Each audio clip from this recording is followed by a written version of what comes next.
Community voice. Hello and welcome to this Community Voice Short. I'm your host, Katie Roche, and I'm joined in the studio today by Abby Anderson, who is the Partnership Specialist for the U.S. Census Bureau out of Cedar Rapids, and we're going to be discussing the 2010 census and why you should participate.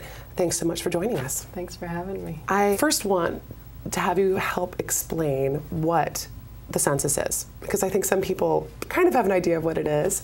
They've participated maybe in the past, or maybe they haven't participated because they don't understand what it is. So what is the census? The census is basically a snapshot of the United States of America on one particular day. It happens once a decade, and it helps us do a lot of things through the government that you see right here at home. So we do count all residents and non-residents living in the United States on that particular day. That includes international students, that includes people with documents, people without. So, wow, so the goal is to have a complete count of everyone living in a particular place, so in our case, here in Iowa City. Mm-hmm. And why is that important? Why is it important to count everyone? It's important for a number of reasons. I think the first and foremost is congressional representation. This data is used to distribute those lines that we get representation in Congress with, and that does help us have a voice as a state, as a community, with the nation. So say, half the people living in Iowa City don't respond to the survey that's sent to them in the mail. They don't respond when someone comes knocking on their door. So half our population isn't counted. We could lose state representation. Absolutely. Wow, so it's quite important. Another really important thing about it is used for the allocation of what's up to $400 billion federal dollars annually. Those funds go into a number of programs community-wide, everything from agriculture and education to new roads, different projects in schools that go on, housing projects and things like that. The list goes on and on. So a lot of that federal money does come down through the state and also through the local communities. So if you don't respond, those funds just simply can't be allocated to the area that you live in? They won't be allocated in the same way, yes. Mm. So your community won't get its fair funding, I suppose, over the next decade. I actually already received my census form in the mail, returned it, and it's actually a very simple form. It's very easy to fill out. I think it took me maybe like 3 minutes. That's great. To fill out. It was very simple. I mean, it's just my husband, myself, and our child. Yeah. And I suppose if you have a little bit of a larger family or more people living in your household, then it's going to take a little bit longer. But it's just 10 questions, right? It's just very simple. Yep. That is a new thing for the 2010 census, is the 10-question thing. There used to be a short form and a long form.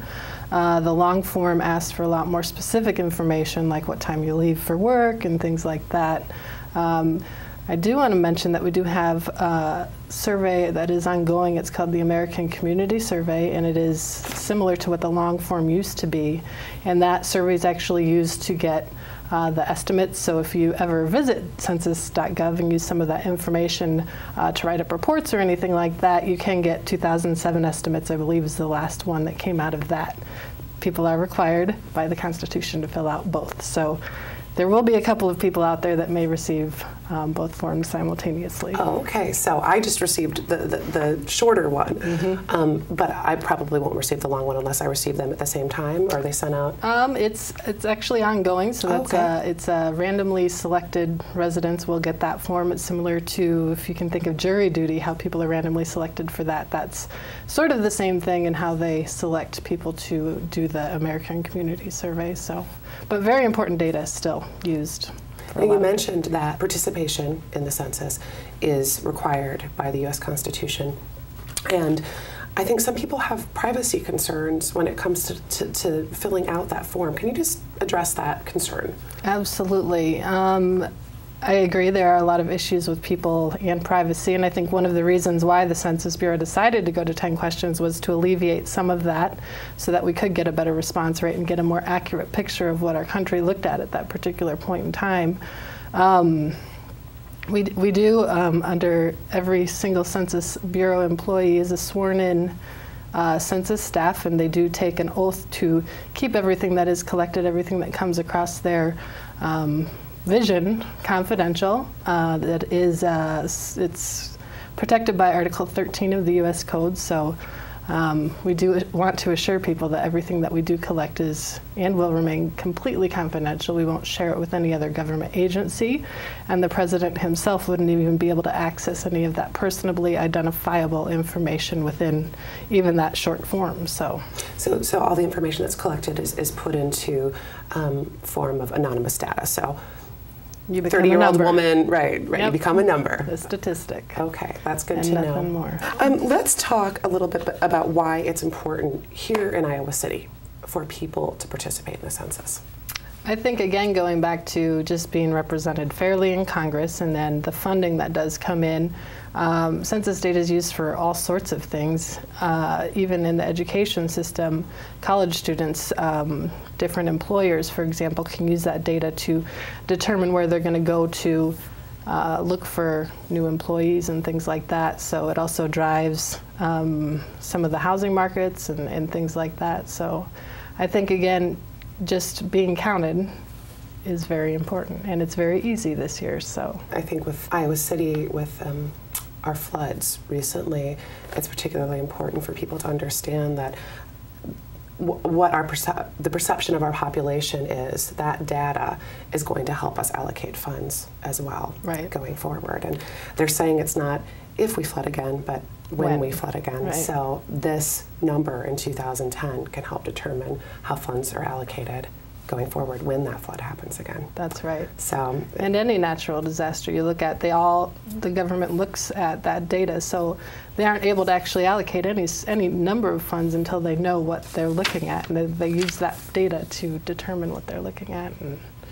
again allocate those funds. So, as I said, I received my form in the mail and already filled it out, but had I not filled out that form and just tossed it in the garbage, what happens? We will send you a second form and wait patiently, not too patiently, but we'll give you a week or two to return that one again before we actually send enumerators out. Enumerators are those people that, again, are sworn in census employees that walk around the neighborhoods and visit all of the homes that have not filled in their form. All of those forms are geocoded, so there's a little code that connects your form to your actual residence address, and that's how they're able to determine in the system whether or not any particular home has filled in the form or not. We're also going, I don't know, when you were filling out your form, did you see a place for a phone number on there? That is actually, again, not going to go into any sort of database, so no, you're not going to get on any lists or anything like that, but that does help eliminate some of the footwork we have to do. If there are any questions about the form, for example, we're able to call rather than send somebody out to knock on your door and follow up with that, which in turn saves a lot of tax dollars, because when you're looking at this as a national effort, it is a lot of tax money you're really doing. By not sending in your form right away, you're spending your own tax dollars on a visit to your home. So well, thank you so much for sharing all this information with us. I want to make sure that we covered everything. So is there anything else that's important for people to know about the census? I think one thing that I'd like to mention is the local effort that's been happening here in Iowa City, which has been spearheaded by the city of Iowa City. They've worked hard to get a group of people together representing all of the different sectors here in getting information out. There's university partners as well to inform both students and renters that they also are required to fill in the form. A lot of us, I know when I was a student, I got a census form and I didn't know that I was supposed to fill it in because I just never heard that, you know, and I figured I don't own this place. Right. I don't need to fill this out, but just really trying to get rid of some of those misconceptions or educate people about the importance of it, and everybody is and should fill out those forms. So. Well, great. I'm glad to know that Iowa City's jumping on the bandwagon. Yes, they've done great. Well, thank you so much for joining us today, and good luck with everything. Great. Thanks for having me. Hello, I'm Mayor Matt Hayek, and you are watching City Channel 4. To watch full-screen video on demand, tune your TV to Interactive Channel 5, or visit www.citychannel4.com to view City Channel 4 programs online.